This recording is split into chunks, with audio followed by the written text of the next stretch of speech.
Bom dia, boa tarde, boa noite. Esta é mais uma edição de Pedro e Cora, aquele seu programa sobre tecnologia. E hoje eu tô num pique só, eu tô numa animação, eu tô num entusiasmo, vocês já vão entender. Pedro e Cora, toda terça-feira, toda quinta-feira, na sua plataforma favorita de podcast ou no YouTube do Meio. Eu sou Pedro Dória, ao meu lado está minha querida amiga Cora Roney. Eu tô num pique, né, Cora? Você tá. Eu tô. Você está empolgadaço. Por quê? Tem que ter a Apple no meio, né? Tem que ter a Apple. Eu acho que vocês não entenderam o que a Apple acaba de lançar com esses óculos. É algo radicalmente novo, é algo muito diferente. A Cora não está acreditando em mim, tá? Vamos ver se eu convenço ela, vamos ver se eu convenço vocês. Vem.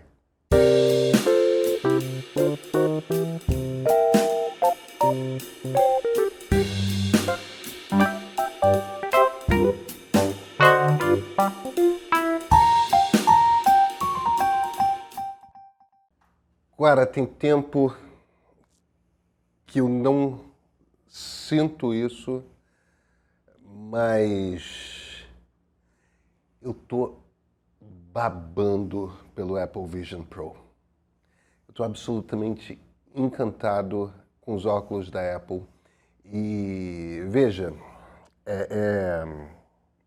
eu não nego o meu status de fanboy, entendeu? Eu sou em geral encantado com produtos da Apple, mas eu não esperava ficar tão deslumbrado com o aparelho como eu fiquei. Eu não esperava, porque esses óculos de realidade virtual, de realidade aumentada, eles não costumam me impressionar. Eu já usei diversos deles. Eu acho muito divertida a brincadeira de realidade virtual. Eu gosto do conceito de realidade aumentada, blá, blá, blá, blá, blá, blá, blá, blá, blá, mas eu nunca tinha visto nada que me empolgasse. É claro que um equipamento de $3.500 não é um equipamento... O troço não está pronto. É um POC, né? Um Proof of Concept, uma prova de conceito. Eu achei que eles acertaram tanto em tanta coisa. Eu estou encantado. Então, vamos tentar descobrir por que você está tão encantado. Porque eu li as resenhas e vi as coisas e a impressão que eu tive do que eu li é que realmente nós temos um super aparelho de realidade aumentada que pensou em muita coisa que até aqui ninguém havia pensado e está pondo tudo isso junto num pacote mais usável do que qualquer um até agora, mas ainda assim é um trambolho de realidade virtual. Faça a defesa desse trambolho. Não, por mas favor. eu não vou defender o aparelho. Eu li como você muitas resenhas. Eu não tive com um deles na mão ainda. Não vivi a experiência. Tô querendo muito. Assim que der. Evidentemente que eu não vou comprar um troço de $3.500. Até porque no Brasil, você já viu, né? Não, imagina. $3.500 O aqui. pessoal tá falando, vai custar R$17.000. No way! Tolinho. Não, isso aí De vai ser uma 30. coisa de 30, é uma coisa de 40 mil para cima. Preço de carro popular, não é? Não, Quem o sabe carro popular é um pouco mais O caro. governo dá Talvez. um subsídio. Mas mesmo nos Estados Unidos e na Europa, onde as pessoas têm poder aquisitivo maior, mesmo muito assim caro. é uma coisa caríssima. É muito caro. Então o fato de ser pesado, e muita gente diz, ficar 2 horas com aquele negócio na cara, o troço é pesado. Eu acho que não é o hardware que me entusiasma, quer dizer,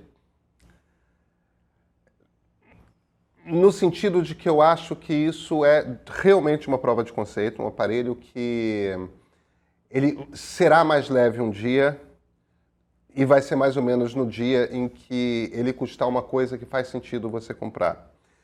Mas o que eu acho que a Apple faz brilhantemente e que nenhuma outra empresa faz é...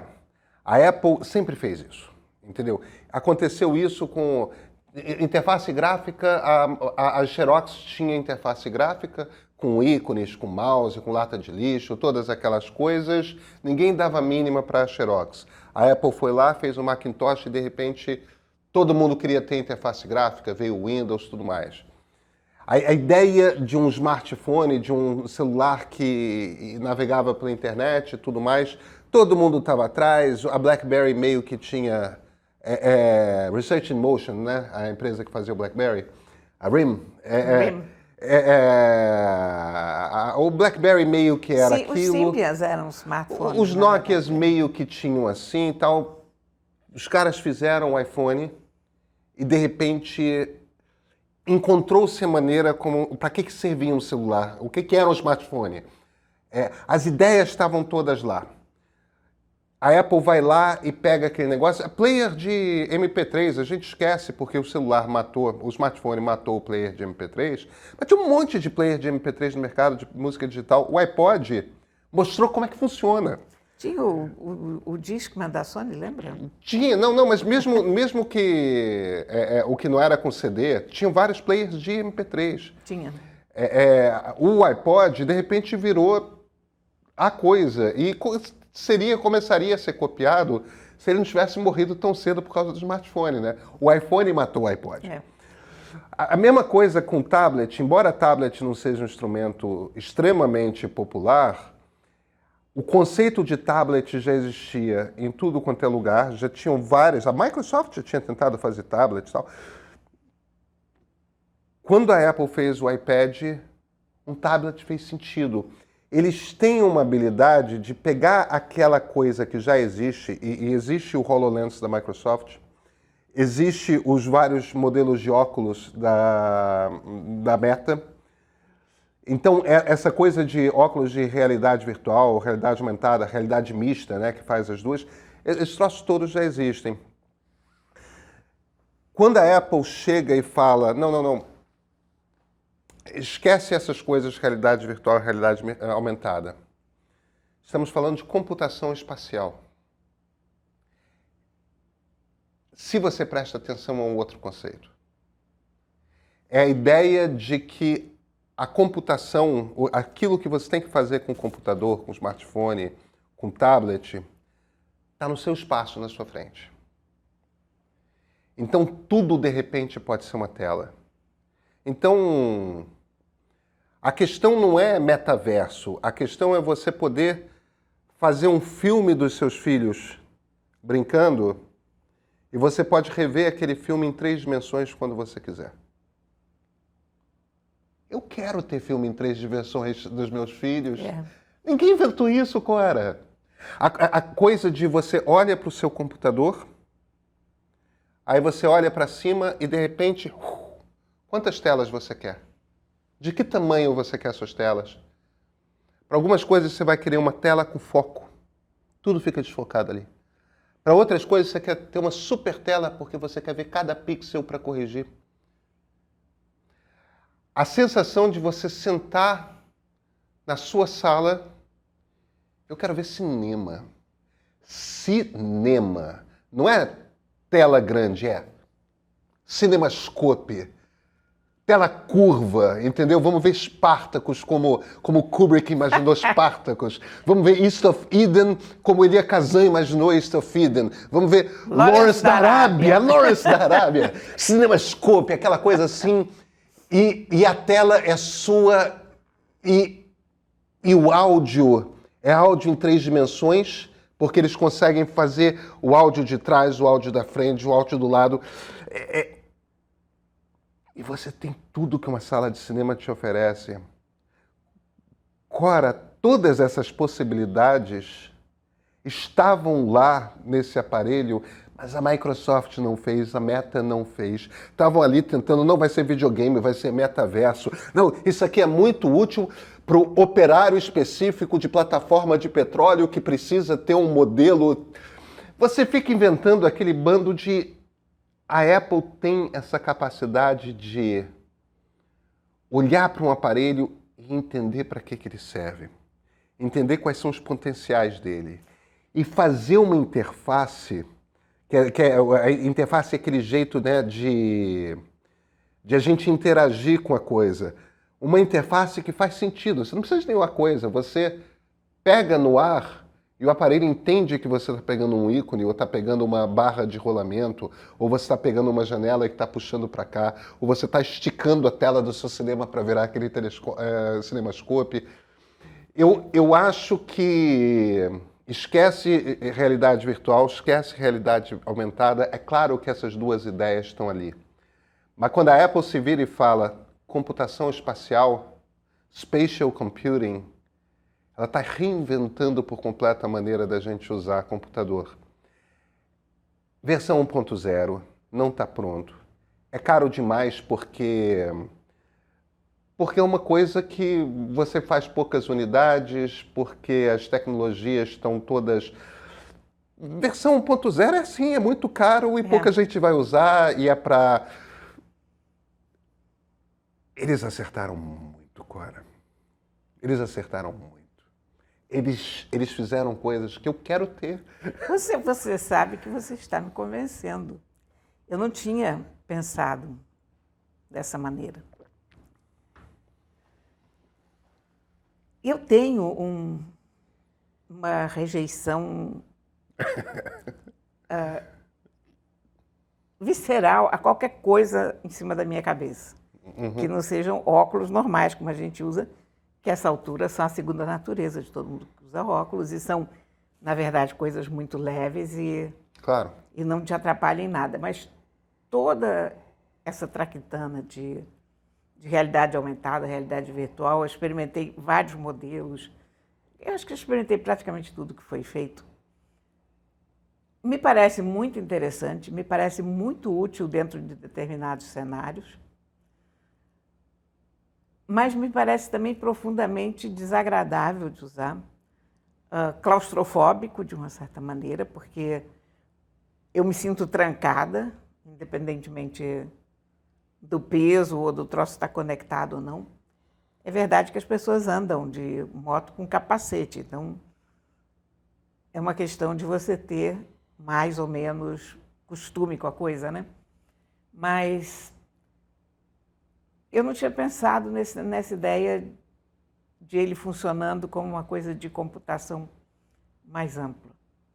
Eu não sei se isso vai colar, porque eu acho que, ou pelo menos não num primeiro momento, porque eu imagino ainda que essa coisa é uma barreira a ser vencida, sabe? Apesar de muita gente usar capacete para várias coisas, mas eu acho que é muita coisa na cara para você se sentir realmente confortável, mas quem sabe? Eu imagino que vai existir um momento em que isso de fato vai virar um óculos.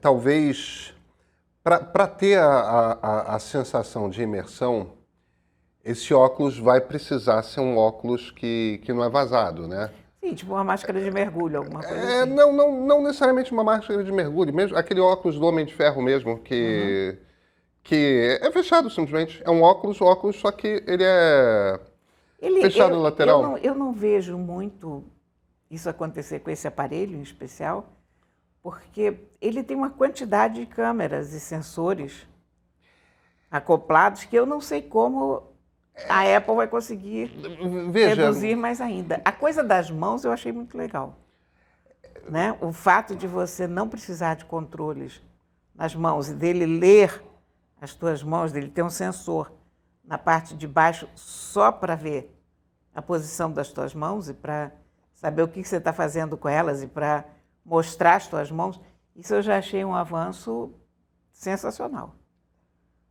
Porque eu acho que um dos grandes empecilhos é você ter que segurar objetos para lidar com realidade virtual e realidade aumentada. E você podendo usar a mão e gestos da mão para o que você quer fazer, acho muito legal. Veja, eu tenho certeza que isso vai miniaturizar e baratear com o tempo, porque é isso que acontece. Miniaturiza e barateia. Eu não acho que seja um equipamento para você sair passeando pelo mundo. A Apple fez uma escolha particular, que ela escolheu fazer o aparelho em metal, o que aumenta o peso. Poderia ter feito com plástico, é um outro tipo de acabamento, evidentemente, mas diminui o peso. Agora, essa é uma opção que está lá. Eu tenho certeza que quando lançarem a versão 2 ou a versão 3, vai ter uma versão mais barata, porque só ia acontecer. É. Né? É assim que a Apple faz as coisas. Primeiro lança o Deluxe, a coisa para os early adopters mesmo, eles mesmos não têm expectativa de vender um número abissal. É um produto que só vai chegar ao mercado no ano que vem. E o motivo pelo qual eles anunciaram com quase um ano, não chega a ser um ano, mas uns 10 meses, 8 meses de avanço, tem uma razão. Desenvolvedores. Desenvolvedores entenderem o conceito e começarem a desenvolver a partir dali. Agora, eu acho... Sabe, tem uma entrevista muito bonita. Não é propriamente uma entrevista, tem uma reportagem muito bonita que eu li há alguns anos, uns 2, 3 anos, sobre o Tim Cook, em que eles diziam essencialmente, ele vai se aposentar em algum momento, passar o bastão, mas ele quer deixar a marca dele, ele quer deixar o produto dele, e o produto dele vão ser os óculos da Apple. Eu achei bonito aquilo no sentido de... Ele foi escolhido pelo Jobs porque ele era um cara que era especialista em logística. A logística da Apple é parte do truque de a Apple funcionar, porque é uma empresa de hardware, essencialmente. É uma empresa que vende aparelho. Ela produz software, ela produz conteúdo, né, séries de TV, etc. Mas tudo isso, o software e o conteúdo, é para que faça sentido as pessoas comprarem o hardware. Estamos falando de uma empresa de hardware. Agora, a gente está falando de uma empresa de hardware que é uma das empresas de hardware mais sofisticadas do mundo. Então, para ela poder fazer o que ela faz, ela precisa que... eles têm um trabalho de pesquisa de fornecedores. Quem que vai fornecer o tipo de sensor que você precisa para tal coisa? Quem que vai fornecer o vidro? Quem que vai fornecer... Tudo é uma coisa que é uma cadeia global, que envolve, inclusive, os subsídios do tipo os minérios, é um troço... E o Cook conseguiu, como executivo embaixo do CEO Steve Jobs, construir essa cadeia de fornecedores de forma que a coisa funcione fluida, a ponto de as peças chegarem quando tem que chegar, no lugar que tem que chegar, para montar o número de peças que tem que montar, para estar pronto quando tem que estar pronto e ser distribuído. Então, é um cara que é um executivo preciosíssimo, mas é um executivo de ação, não é um executivo de criação. E ali com a coroa da Apple, com o cetro, como sucessor do Jobs após a morte trágica, né? Porque é um câncer que levou o cara cedo demais, né? Um cara barbaramente talentoso, barbaramente brilhante e... É meio esquisito, entendeu? Ter o Gates e não ter o Jobs é meio que ter o Paul e não ter o John. Não... É exatamente isso. Faz... Mas, e, sobretudo, um cara tão inteligente vitimado pela burrice, né? Eu entendo, teve aquela coisa natureba norte da Califórnia, hippie dele, de se tratar com meios alternativos, mas câncer no pâncreas... Sim, tudo bem, mas... Câncer pancreático mata. Mas você usa os métodos alternativos depois que você foi ao teu médico e você já está fazendo o protocolo certo, né? Mas, enfim, coitado, foi uma morte muito Cora, é um hippie velho. Você não vai... É, Você não... Apesar de tudo, é um hippie velho. O Jobs morreu hippie. Hippie gosta de chazinho. Entendeu? Não adianta. Não... eu não acho que ele tenha morrido pela burrice. Não, ele morreu de um câncer no pâncreas que a ciência não teria conseguido curar. E ele não se tratou pela ciência, senão tarde demais. Talvez tivesse um ano a mais, uma coisa assim. Enfim, eu não sou médico, não sei. Mas o ponto é, eu acho que o Cook termina, ele não está saindo, não anunciou a saída, tudo mais, mas ele está agora no estirão final da carreira dele como CEO da Apple. Ele termina se mostrando um CEO formidável para a Apple, porque extraordinário sob todos os aspectos. Né? porque fica evidente uma coisa, me parece, que é o seguinte: aquela coisa que a Apple tinha mais preciosa, que é a capacidade de olhar para aquilo que já existe e pegar aquilo e relançar. Mas ao relançar, dá sentido novo e dá um sentido muito maior. Essa capacidade, o Cook teve a sensibilidade de manter viva dentro da Apple. E para um CEO da Apple, é tudo o que você precisa ser, é o que você precisa ter. É uma coisa que só o Jobs tinha conseguido fazer como CEO da Apple. Ele criou, saiu, a empresa afundou com um bando de gente que achava que era visionária e não era droga nenhuma.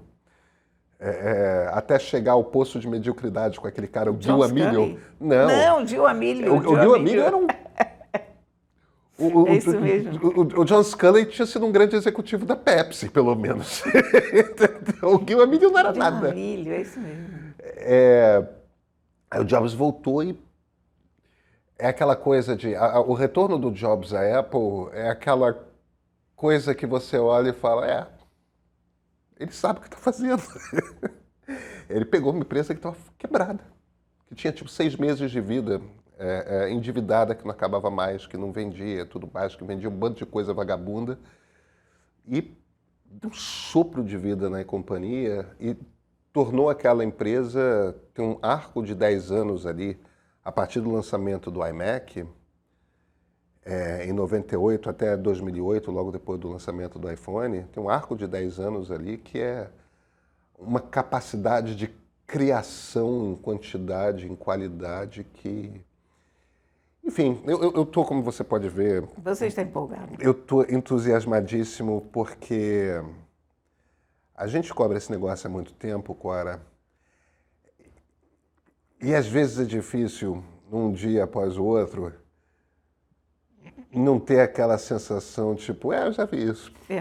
E quando algo diferente acontece, a gente passou por uns últimos 10 anos muito chatos, eu acho, no mundo da tecnologia. E sabe qual é o problema? É porque o mundo da tecnologia, como todos os mundos, ele vai se consolidando, né?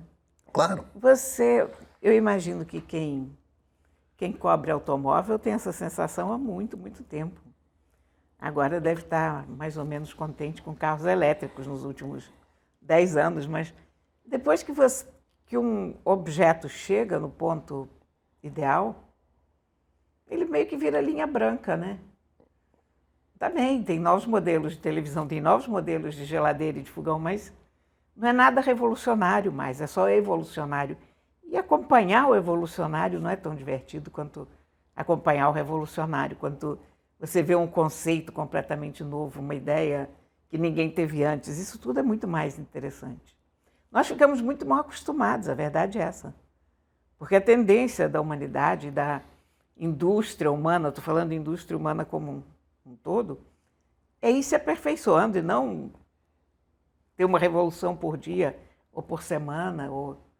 E o que aconteceu na informática, na tecnologia, foi uma sucessão de saltos que nunca tinha se visto antes na história humana. Então, nós que fomos testemunhas oculares disso, nós ficamos muito mal acostumados. A gente se acostumou com muitas coisas inéditas ao mesmo tempo, vindas de diferentes lugares, ao mundo mudando radicalmente desde o momento em que essa história toda começou. E agora que as coisas estão apenas entrando nos eixos e se acomodando, a gente sente falta daquela adrenalina, né? Pode ser que você está dizendo que a gente se viciou, né, em adrenalina, inovação. We got hooked. We got hooked. Pode ser. Acho que é possível que você tenha razão, mas os modelos grandes de linguagem, os LLMs, tipo ChatGPT, Bard, já estavam mexendo muito com a minha cabeça, no tipo, pô, a gente tem uma coisa realmente muito nova. Isso, do começo do ano para cá, está sendo uma coisa grande, como as grandes coisas antigas, sim. A gente não pode se esquecer disso, não. E de repente esses óculos... A diferença é que a inteligência artificial é uma coisa que a gente está experimentando agora. Esses óculos eu acho que é um troço que... Já os chineses vão começar a fazer os seus. Não sei. $3.500 é uma ladeira muito íngreme. É muito o troço tem que cair para $1.000 para fazer sentido, eu acho. Pelo menos na minha cabeça é uma queda grande. 3 anos, talvez? Eu não sei, eu não tenho ideia. Mas certamente que a parte do processo de inovação da Apple passa por... O que popularizou o iPhone foi o Android. Né? As ideias do iPhone estão lá, mas é um outro sistema, é uma outra possibilidade e tudo mais. Agora, a Apple faz o produto que é para o consumidor da Apple e cobra um preço especial porque ela faz o hardware, faz o software, é só dela, tudo mais. Tem uma coisa ali de exclusividade. Mas a partir do momento, é que nem aquela coisa, depois do Mac teve o Windows e todo mundo tinha... Então essas coisas se popularizam. Depois que o conceito está dominado, essas coisas se popularizam. Então eu imagino que nesse momento tem um bando de gente dentro da Huawei, por exemplo, e de mais 2 ou 3 chinesas. A China está em polvorosa. Exatamente. Como é que a gente vai fazer isso? Né? E como é que a gente vai fazer isso? Como é que a gente adapta o Android para isso? Como é que... Eu não sei o quanto que dá. E as coisas vão ser muito mal ajambradas as primeiras que aparecerem, mas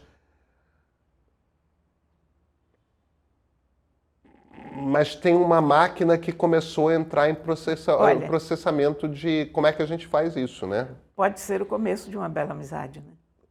Bem, eu quero um da Apple mesmo. Olha, sabe o que é? Imagina que daqui a 5, 7 anos, sei lá, a gente vai olhar para trás e vai pensar assim, nossa, como é que a gente vivia sem isso? Né? Não, eu acho que era aquela... Será que vai ser essa categoria de produto? Cora, 2023 está sendo um ano...